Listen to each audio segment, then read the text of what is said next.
खबर भोजपुरी सिनेमा से जुड़ी है और आप सुन रहे हैं भोजपुरी मैडम से नमस्कार। दबंग स्टार खेसारी लाल यादव और आम्रपाली दुबे का अपना दिल के। जी हाँ दोस्तों, खेसारी लाल यादव और आम्रपाली दुबे की जोड़ी भोजपुरी जगत में काफी पसंद की जाती है।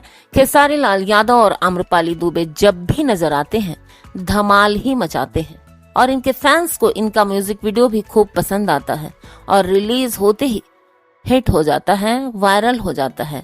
हाल ही में खेसारी लाल यादव और आम्रपाली दुबे का एक गाना YouTube पर तेजी से देखा जा रहा है।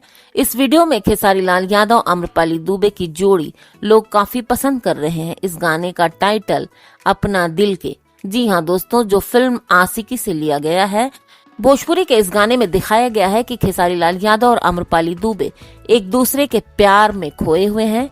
इनकी जोड़ी को साथ में देखकर फैंस बेकाबू नजर आ रहे हैं। इस गाने को खेसारी लाल यादव और सुप्रिया चिरा ने साथ मिलकर गाया है, जबकि श्याम देहाती ने इस गाने का लिरिक्स लिखा है। गाने के वीडियो में आम्रपाली दुबे बेहद खूबसूरत नजर आ रही हैं और उनकी अदाएं फैंस को मदहोश कर रही हैं। दोस्तों, वीडियो अच्छी लगी हो तो लाइक कर दीजिएगा, चैनल को सब्सक्राइब करके वीडियो शेयर भी कर दीजिएगा और सबसे जरूरी बात, कमेंट बहुत जरूरी है दोस्तों। आपका कमेंट आपका आए तो मुझे अच्छा लगता है। जी हाँ, रिक्वेस्ट आपसे कि कमेंट और लाइक जरूर कीजिएगा। Thank you.